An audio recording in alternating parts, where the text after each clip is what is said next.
My own dentist was my wife and my wallet. Ever happened to you? No, not yet, but it's still early in the day, so we've got time. I'm telling you this because it's the exact thing that I told my rabbi before he excommunicated. Usually one of Roxana's cousins. Every man's fantasy. And my marriage to Roxana fell apart the day she showed me her positive pregnancy test. I'm spilling secrets on everybody. Billy, call my lawyer. Call my lawyer before this podcast is over.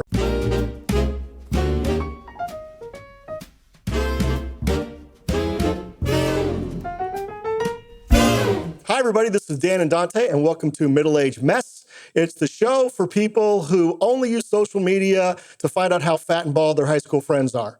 Today, we've got quite a guest. The self-proclaimed most interesting man in the world, the self-proclaimed most honest man in the world. I mean, I have no idea where this interview is going to go today, but I'm very excited about it. Everybody welcome Harvey Wizard. Thank you so much. Harvey, And Harvey, I'm going to tell you, I've never read a profile like yours in my life. So usually when I do this show, I try and kind of keep control. You know, I try and be a little funny and a little sarcastic and a little this and kind of trundle things where I want to go. Today, I am letting loose. I am going to let go and let God. I'm going to let you run the show. I'm going to throw some prompts out there for you, and I'm just going to let you do your thing. I'm going to sit back. I'm going to laugh my ass off, and I'm super excited. I hope so. Okay. I hope so. Otherwise, I got to give you your money back. Anyway, all right. So here's the first prompt. Who are you today? Like, what is your main job, profession, gig? Who is Harvey in 2024? Well, I am a polymath. Do you know what a polymath is? And don't feel bad if you don't, because I didn't know until Wikipedia told me. I know what poly is and I know what math is, but I don't think I know what the combination of the two is. Yeah, and I thought that the combination has something to do with math, but it doesn't. The word a polymath is sort of a Renaissance man, a man who does everything well. Okay. And the way that I learned that word was when I first submitted, my profile to Wikipedia. It was rejected, and the rejection said, polymaths, now we know what the word means, polymaths are so rare, it's much more likely he's lying. Fundamentally, number one, I am an official registered with the Federal Election Commission candidate for president of the United States 2024. Fantastic. And if you want to give me donations, you actually can. And then I'll feed it into advertising to make the whole thing even bigger. Because what I've figured out, my goal is actually to beat the American political system and take money out of it. And I can do it if people want to help. This is going to be my favorite podcast of all time. I already know it. I'm just so excited. Go ahead. Keep going. And I've checked this out with the Federal Election Commission, is this absolutely possible? Here's the point. If I get 150, 160 million, I don't need that many. I just need to build my list, carefully targeted, right? Based on electoral college. Once I have enough people on my list, the idea is I don't lose that list. I'd love to be president in 2024. I am going to be 65 in March. And your viewers may be a bit surprised. Most people are. You look fantastic, Harvey, for 65 years old. Thank you. Yes. And, it's a combination of willpower, discipline, plastic surgery, and black beard for men, beard mascara. There'll be a link to that on my site because I'm an affiliate. That's the secret. My beard is a little white. It's all about presentation.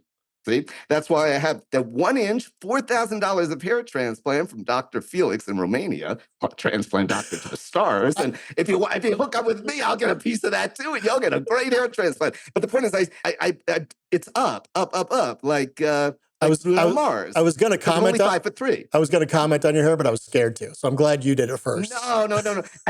I just got I got the coolest. Compliment. Someone called me a brunette max headroom, and I love that. Oh, wow. So here's how we win. The idea is if you build your list and you maintain your list, and I actually build the Become a Wizard movement, right?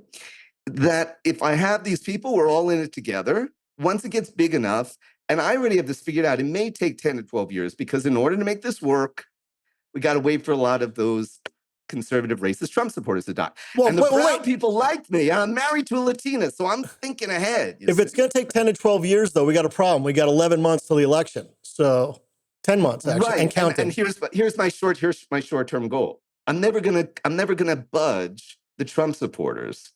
And I do have a certain fondness for Trump supporters because I earned $30 million. This is true. $30 million in 7 years. I'm written up in a book called Get Rich Quick, busting my hump, blood, sweat, and tears, day in, day out for about 7 years to make $30 million selling get rich quick schemes to Trump supporters. And that's the truth. I once earned $30,000 in a single day getting Trump. I was like, I could earn this much money if I could just get Trump supporters to put their credit cards down on a porn site to stamp out porn. I love it. I absolutely love it. And they did put their credit cards down. I love it. Very easy to manipulate. And Trump knows it too. Look at Trump University, slap on the wrist, $25 million. Exactly. For stealing, and again, he was treated so unfairly. Yeah, always being treated unfairly. What was he doing? He was simply relieving welfare moms of next month's rent so that he could pay the commission to the salespeople. Thousands and thousands. Make payroll, right? Thousands of SSI checks coming into Trump University. I got it. So in the short term, first of all, anything is possible. Look at my life. It's full of impossible things, even becoming the most interesting man in the world. It just happened one night. But anyway, in the short term, my job is to, because I am the most dangerously honest man in America, and that does have to do with living in Costa Rica in part and my horrible divorce from Satan. But anyway, if you want, we can talk about that. We're going to talk about all this stuff. This is going to be like a 7-hour podcast, man. I can't. Go ahead. Keep going. I'm not actually high at this moment. So I have a little difficulty believing that, but that's fine. Even if you are, it's okay for me.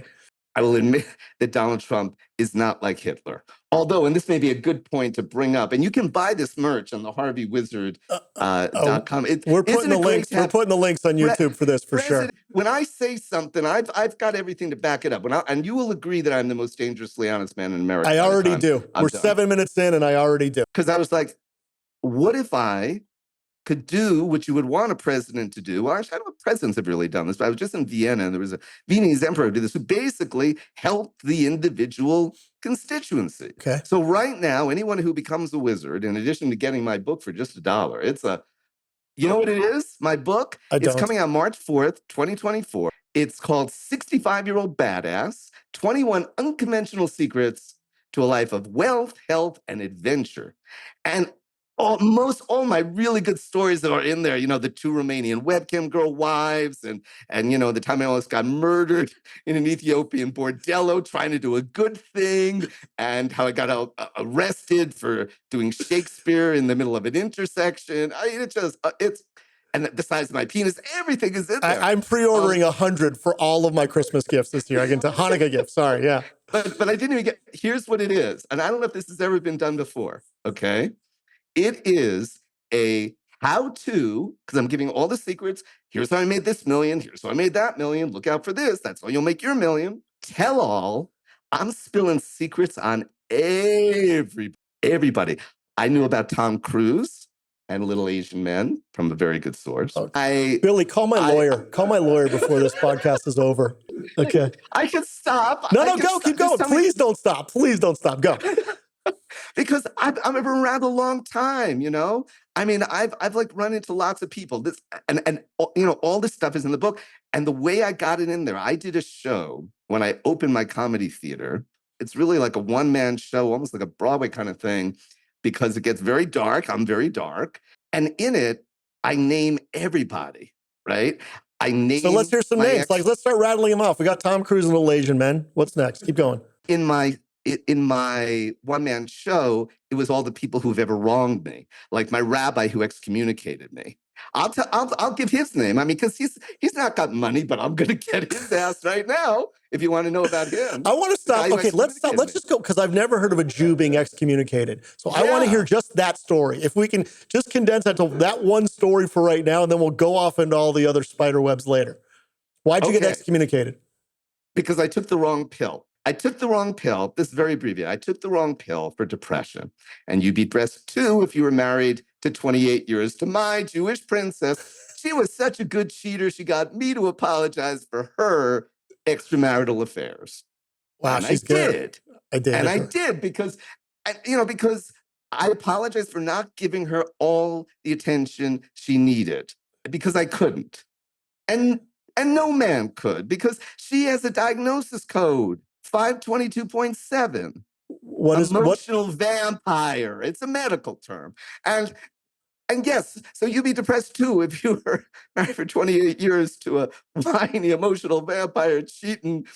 And they put me on Prozac, which is normally fine, unless, like me, you're latently bipolar. And if you're latently bipolar and they give you Prozac, and that's the problem. When you're latently, you don't know. You don't know. Yeah. All I knew was I was suddenly manic and super happy. Unlike now. And so here I am, so anyway, I take the Prozac. It makes me crazy.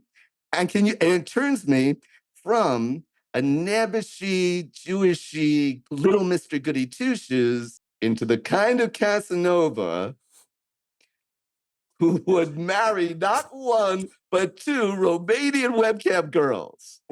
At the same time? Did you marry him at the same time, or? Oh, consecutively, not simultaneously. What do you think I am, a Mormon?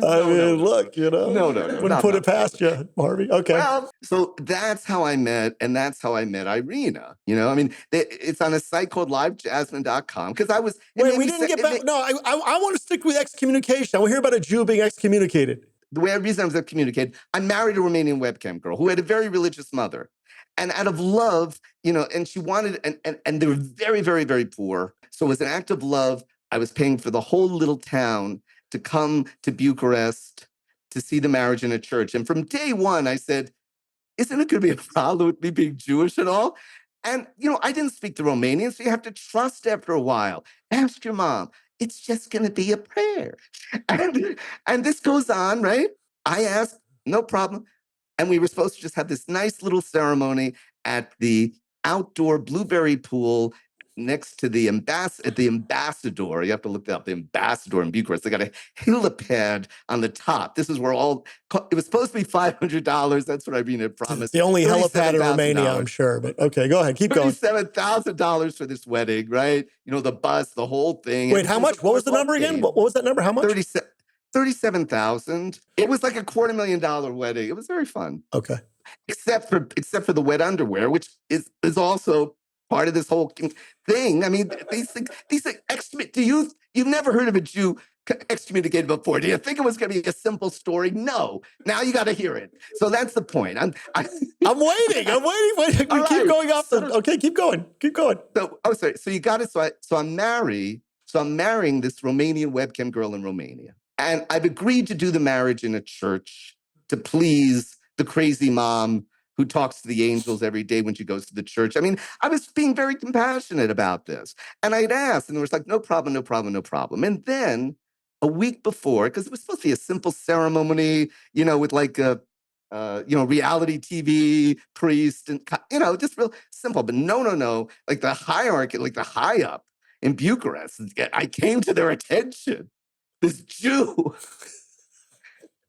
No. He cannot have it at the birth. He needs to be converted and baptized on the day before the wedding, or the wedding cannot take place. And it must occur in a church. And this is a week before. So what do I do? By the way, what religion was she? She Catholic, Christian? Romanian Orthodox. Romanian. Okay, go ahead. Orthodox. Okay, so what do you do? Well, what would you do? It's 7 weeks. Okay. Now, again, you got to just imagine you're not tied to anybody now, right? And it's not so you're like, I mean, really, also you have to be a little open-minded, like me, a lot open-minded. I really thought, because now I'm confronted with, I'm going to hurt, really emotionally hurt. It's going to, I wanted her mom to be queen for a day. This is now going to be the worst day of this mother's life. I probably won't get married because of the embarrassment I'm going to cause. Really, really bad pain. Or I go through this ceremony. It's all ceremony, right? Right. But even then, I have the 15-minute with the priest. And again, I'm telling you this because it's the exact thing that I told my rabbi before he excommunicated me. So you all get to be judge and jury and decide if I deserve to be excommunicated or not. See, you have to understand the background. I got it. So you can, get into it with maybe. Let's do a poll. How many would excommunicate Harvey Wizard? But anyway, and then I was so open, and I'm meeting with the priest, and I've got a translator, which was the webcam girl's cousin, but she was accurate at translating. And I basically said, hey, look, I'm Jewish, so I got half of it. All we're doing is we're kind of adding on the Jesus like a garnish. I'll make it a conditional conversion, whatever. So I don't have to tell you, but in my mind, I'll be open to it. That's all. I'll be open to it. But I said, but as long as I don't have to relinquish or renounce my Judaism or say anything bad about my Judaism, why should I? I'm just saying I'm a Jew who's now open to this thing, the ceremony. The version of Christ that a lot of idols. Have you ever been to a Romanian Orthodox church? You're kissing idols on the lips. No Romanian Orthodox churches, no Romanian webcam girls. I mean, I'm sheltered, Harvey, sheltered. So anyway, so I'm like, okay, right? This sounds and the priest is just like nodding and nodding, like, yes, no problem. Did they speak English? Did they know what you were saying? Yeah, because it was translated by, it was going back and forth. The webcam girl's cousin, yeah. I'm keeping my character straight. Got it. Yeah, exactly. The webcam girl's cousin is translating. So then they take me to the back of the church, and the entire congregation, everybody who's invited, is looking back, right? And then it's being translated to me line by line what the priest is chanting, which starts with, Harvey, do you renounce everything about Judaism, all of the holidays, Yom Kippur, Passover, and even Purim, the fun one? And I say, wait a minute, I thought this was just a garnish, right? And then they're like, Harvey, do you apologize for all the sins of the Jewish people against the Romanian Orthodox people since the beginning of time? And I'm like, that's pushing it, fella. And then, Harvey, do you pledge $25,000 to this church for overdue reparations from all the Jewish sinning? And then I said, hold on, honey, I'm someone with space lasers. You better back off. And honestly, no, I'm giving a little comedy routine here. No, I mean, I understand. But the main thing was I was lied to about that. And the main thing, and the other thing that did wreck my wedding day was the other lie about the immediate baptism, because they had said that it was going to be. I said, well, what is? I knew I was going to take my clothes off, leave my underwear on, and put on this white tunic to get baptized in, and they said, and then they put a little sprinkle of water on your head. So, okay. Then you're standing there in front of the congregation, and then you see these pictures like this big, real big pictures. And they pour 6 of them over my head while I'm standing in a basin the size of a kiddie pool. And again, no one had told me to bring a change of underwear. But anyway, that's how I get. But now here's the excommunication. And there's a lot of stuff that goes in between here. My daughter died. Oh, I'm sorry. Thank you. Doing something stupid. And interesting, my ex-wife never called me. My brother never called me because we're estranged ever since he took my ex-wife's side. And, it's amazing how far marrying a Romanian webcam girl can go in limiting your circle of friends. Got it. Yeah, I've discovered that. I finally get my mother. My mother calls me Saturday morning, and here's the exact conversation. Did you hear?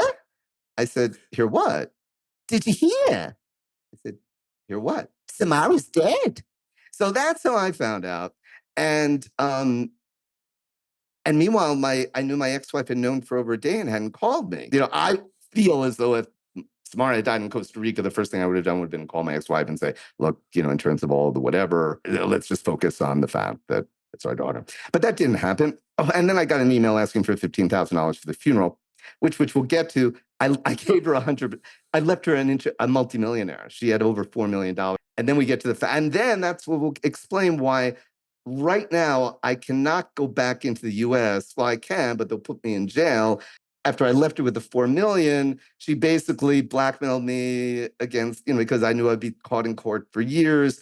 Another $10,000 a month in alimony, which is now $1 million that I owe her, and I'll pay her. And if I go into the US and they find me, then I go in jail until I pay the money. So it's going to be tough to be elected president, Harvey. I hate to break the news to you, but I mean, it might be a little challenging. I don't know.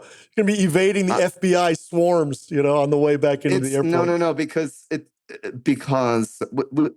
First of all, wait, did we get to the excommunication? Sorry, we're right at the excommunication. I'll stop we're right talking. there because you had to have the background of the webcam girls and the whole thing. But it also let me throw in the fact that she got the entire $4 million net worth. Who's she? This your ex-wife, Satan?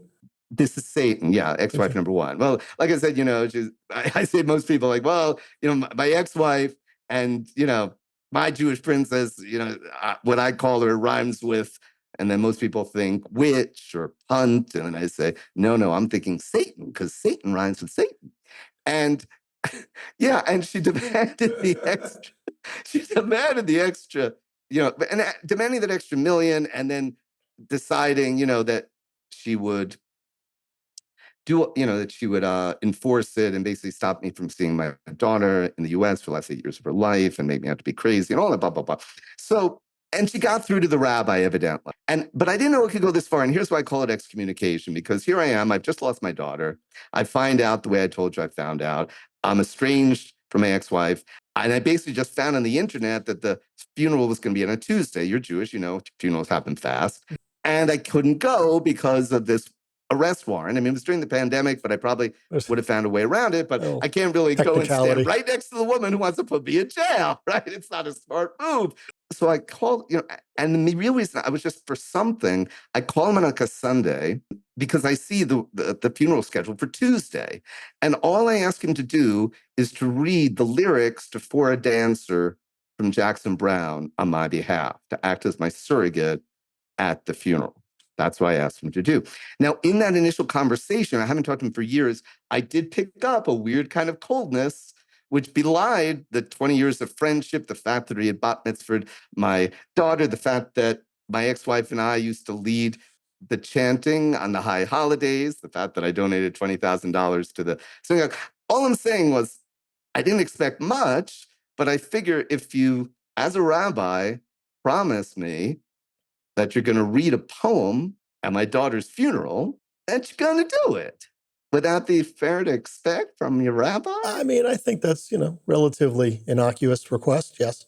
And if he wasn't going to do it, wouldn't you expect some kind of notification prior to the funeral? Wait, were you at the funeral? You weren't at the funeral because you couldn't come to Rica. I was in Costa Rica. That was the point. Live streaming it or something? Or?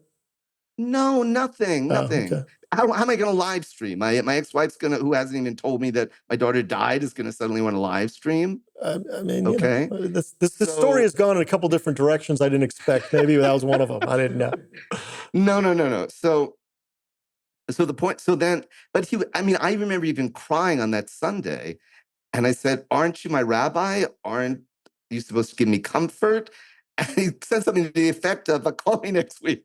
And I was like devastated. I call him next week, and the first thing I ask him is, "Did you read the poem?" And he says, "No, I didn't. I was concerned it might have caused a disturbance at the funeral, so I gave it as a handout." I mean, not terrible. I mean, that's kind of like a decent plan B, I guess, right?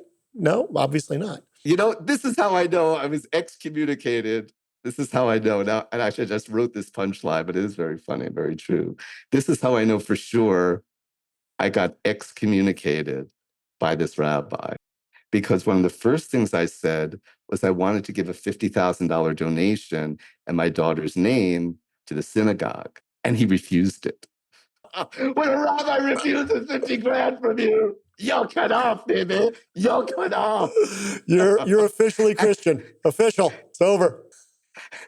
You would agree, right? I mean, that's how you know. That's how you know. But beyond that, on the more serious side, I said to him, my daughter is dead. Can you make an overture to my ex-wife? Because she has a business. I was like, I will, make a deal. I'll build her business for the matter, for the money, like, so, something just to make this. Because all along she was claiming she needed the money for our daughter. She needed more money for our daughter. So now why do you need more money, baby? This is really what led me into atheism, in part, because it was something I went through. I really did some soul searching with even the idea of converting to Romanian Orthodox. And here's the interesting thing, which I had really never asked myself before, and it astonished me. Why do I think I'm Jewish? Because that's how mommy and daddy raised me, right? Why does the Christian think they're Christian? And when you start realizing the arbitrariness, I really just believe that all of those life after death stories are the breaking down of the brain, at least from what I've read. So that's why I'm an atheist at the end of it. And not a good marketing job to that rabbi, turning down the 50 grand and all. And just to tie a bow on that excommunication story. So was there an excommunication, or you just consider yourself excommunicated when a Jew turned down 50K? I consider myself excommunicated between the it's all over my comedy act. I mean, I admit to everything that I've done. The Romanian webcam girls, the time that there was there was two. You only talked about the first Romanian webcam girl. So you had to divorce her and then find another one on, what was it? Love Jasmine? What was the site that we Live Jasmine. Did you find the second one on Live Jasmine as well? Well, and now that one's gone too. That one's gone too, because now we got a Latina in the mix, right? So that's true. Okay, so now you want to know that story. Absolutely. Absolutely. Right, so okay. Well, okay. So the thing is that Irina... I'm like giddy. I'm giddy with excitement over this new one. It only well, first of all, I do have to credit Irina for bringing me here to Costa Rica. Which is Irina? That's the Latina? No, Irina is the first Romanian webcam girl. Webcam girl number one. That's the first one. Okay. Number one is Irina, right. And what was number two's name, just so we can have a focus? We haven't told you. It's Roxana. It's Roxana. Okay. We haven't mentioned her at all, but she has a place. So Irina hated the fact that actually, and at first she was working as a webcam girl, and then but because it's a different time zone, it's Romania. So that means if I'm teaching American kids in the afternoon and evening, I'm working from 10 p.m. to 5 a.m. And that didn't fit with Irina's schedule. And we were supposed to get married in a year. We had to make a lot of plans for that $37,000 ambassador wedding.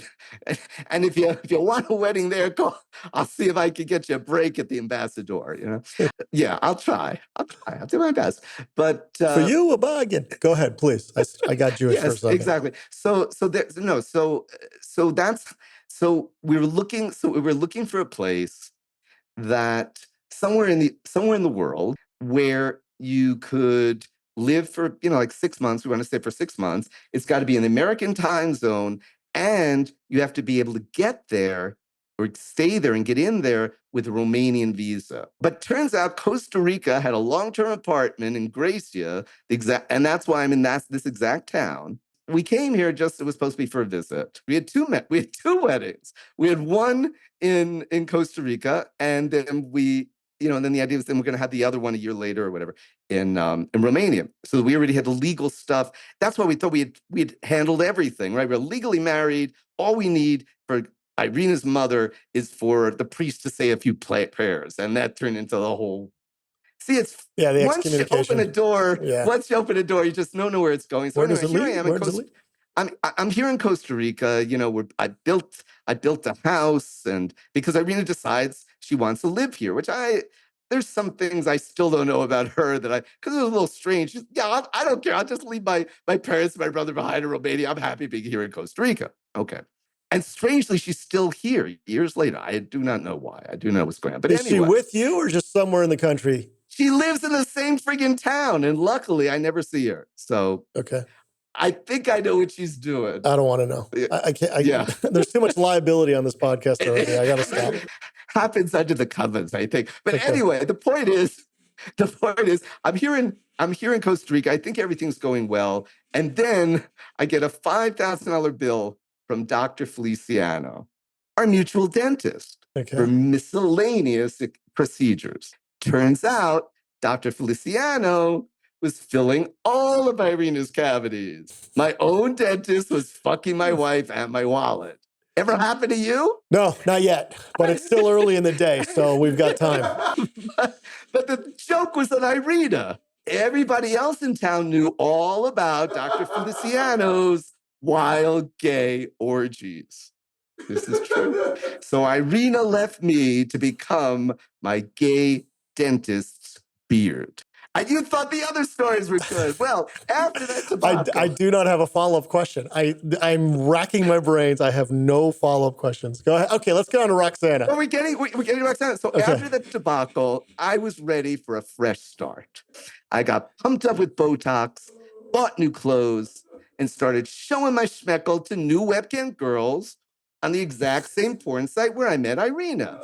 And all I have to say to those listening is, hey, before you judge, think about it. My second cheating wife had just left me for our gay dentist. When we're under stress, we go with what we know. Right? Of course. Right? Of course we do. But I wasn't going to make the same mistake twice. No more Romanians for me. No more dentistry. That too. I'm an anti-dentite, as they say in Seinfeld. Roxana's webcam name was Indian Princess. Roxana was shy, but when she finally spoke,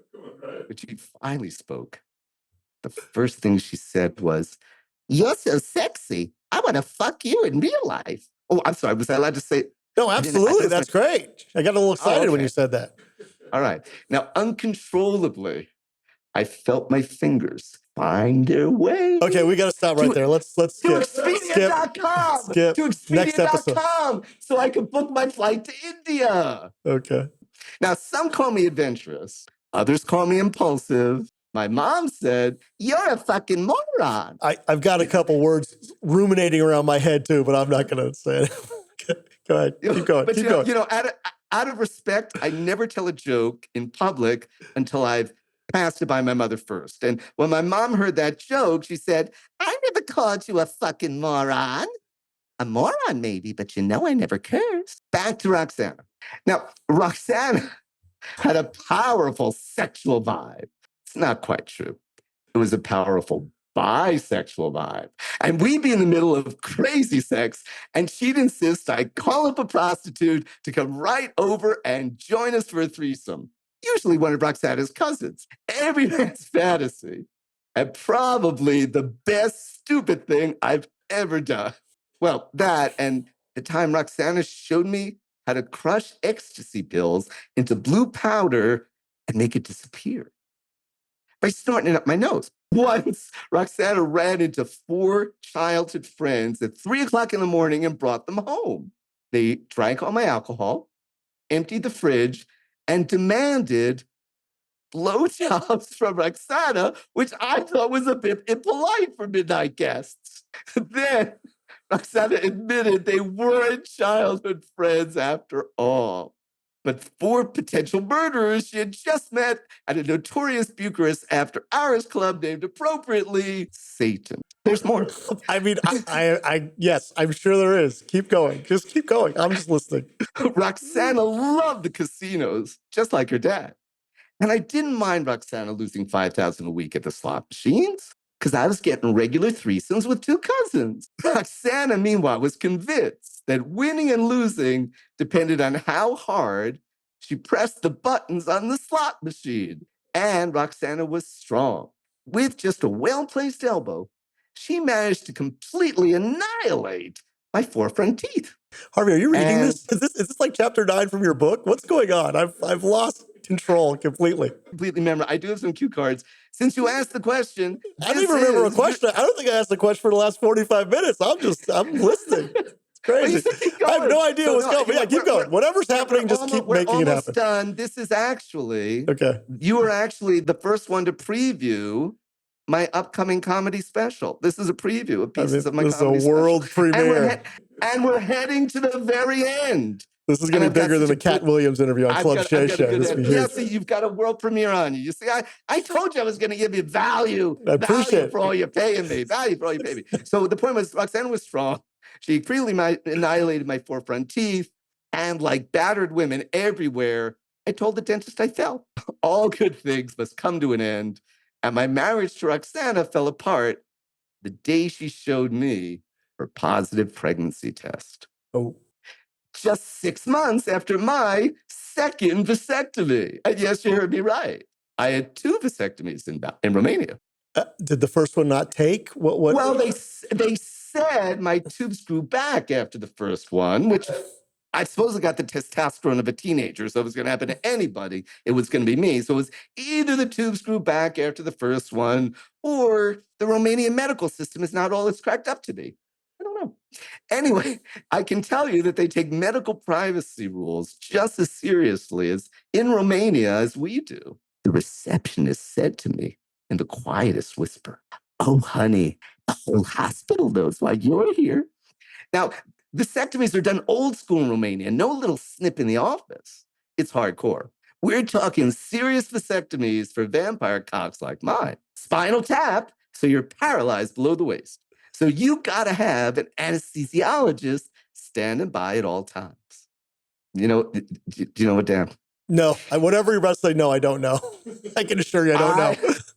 I was pretty darn sure my anesthesiologist was trying to seduce me. I mean, what woman in her mid-40s doesn't want a slice of Pompeia's car? And if you're a horny MILF with better job than being an anesthesiologist, I'll call for as many vasectomies as possible, because once the vasectomy is over, you can enjoy worry-free sex with a penis you've had the chance to preview for free.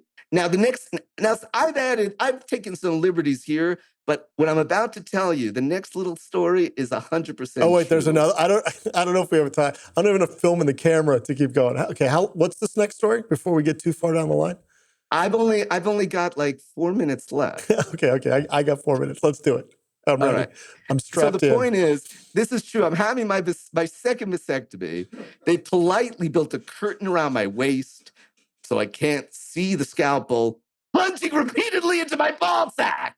The anesthesiologist looks over the curtain, smiles, looks back at me, and I swear to God, it was a spinal tap. I had my mind going, and she said to me in Romanian, I'll never forget, "Fuerte frumos," which means very beautiful. And I'll never know for sure whether she was referring to my cock or my Romanian urologist finally getting my vasectomy right on only his second try. And to all a good night. There's more, sorry. So there I was, getting divorced in Romania for the third time, and Roxana was too jealous to ever see me with another woman. She said I had to leave Romania immediately, or I'd spread lies about me on the internet, ruin my businesses. And this was just a couple of weeks after she had knocked out my 4 front teeth.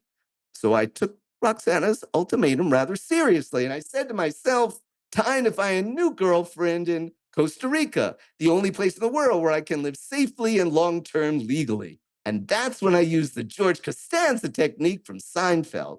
Did you ever see that one? I'm sure I did, but I'm also certain that in your world, Harvey, it was a totally different episode. I can guarantee you. Go ahead. Well, maybe not, because it's where George uses a photo of Jerry's beautiful girlfriend in his wallet to convince beautiful women he meets he had a beautiful dead fiance in order to gain admission to the Beautiful Woman Club. You know, if you're good enough for her, you're good enough for me, right?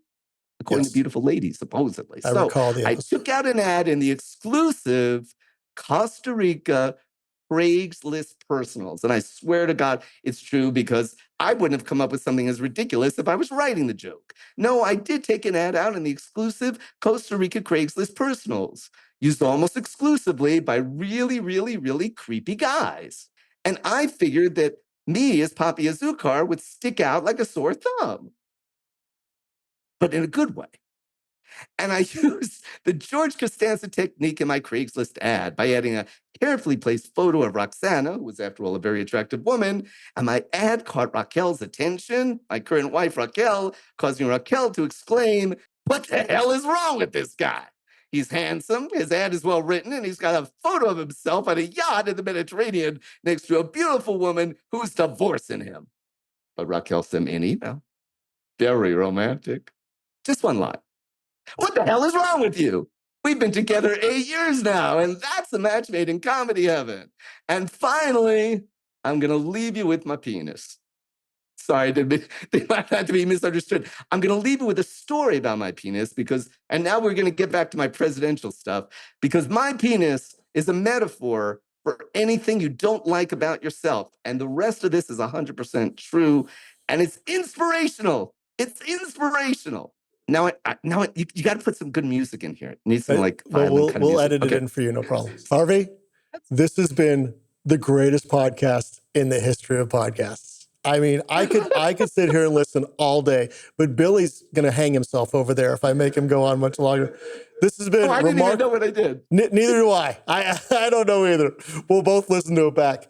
But thank you for coming on. I'm going to bring you back for probably 50 or 60 episodes after this. And I'm probably moving into Costa Rica with you. I'm gonna send my resume down to you. I'm buying the house right next door. I can't wait. I've got jobs for all. I actually do. I have jobs for all.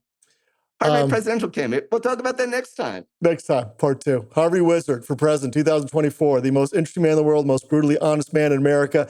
This has been Dan and Dante for Middle Age Mess, and wow, we'll see you next time. Thanks. Wow, Harvey, you are you might be the most interesting man in America.